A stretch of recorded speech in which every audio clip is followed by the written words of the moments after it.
Hey everyone, Bobby here, and I'm back today and we're working on our golf game. So let's go ahead and get started. I've got my belt on, PT belt, and I'm going to connect the band to this left side to start with. Okay, what this is going to do is it's going to encourage me to pull my hips through. So this belt is pulling against this front hip and it's teaching me to pull that back. It's actually making it a little easier to pull it back. So I like to do that because I think one of the biggest problems people have is getting their hips through the ball.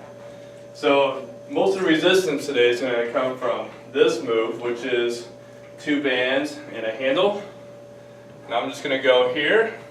All right, I'm going to set up just like I'm hitting the ball and pull through. Okay, pull through, straight arm. This is teaching that second part of the move where you hit a golf ball and you finish high. Okay, you want those muscles to be strong. It's not always about chopping down.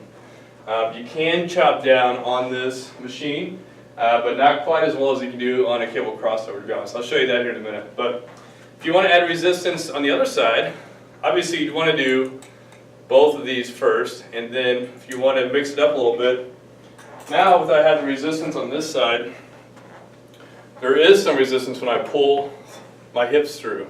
So it doesn't encourage me to pull through, it actually is trying to get me to keep it back, but I'm going to concentrate. I'm going to pull those hips through and I can feel that resistance there. And you add this with it, and that's a good move for golf, rotating through.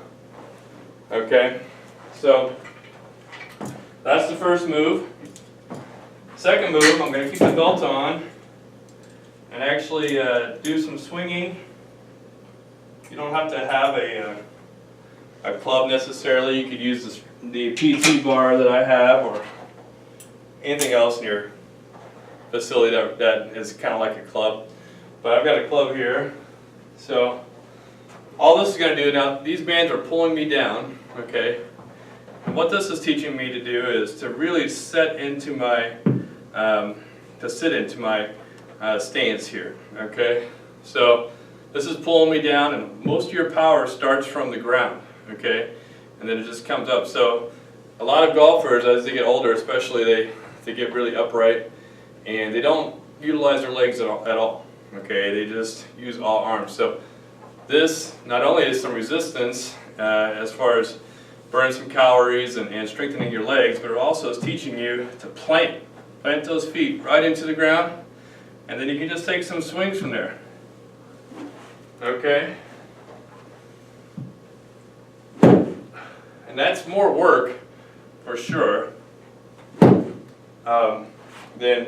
not having it on. Okay, so and if you want to add more to your athlete, you tell them to take some swings, and then you take 10 squats, and then swing 10 more times.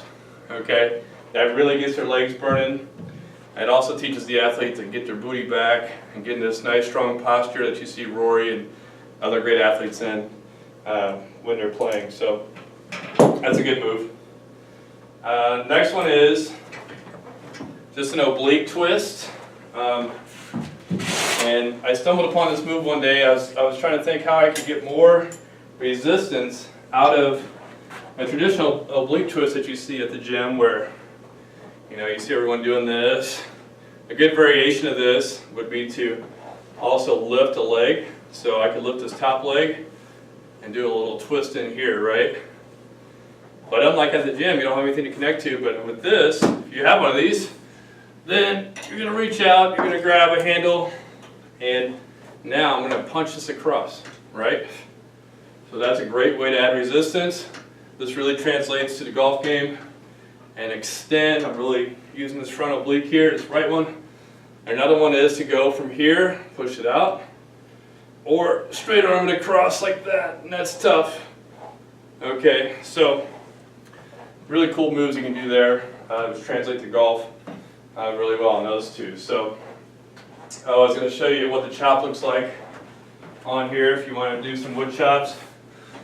Probably the most common golf move, and you can do it with one or two. So before you saw us chopping upwards.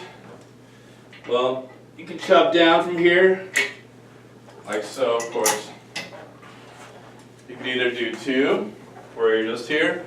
And again, it's not much of a chop, it's more cross. That definitely translates to your strength.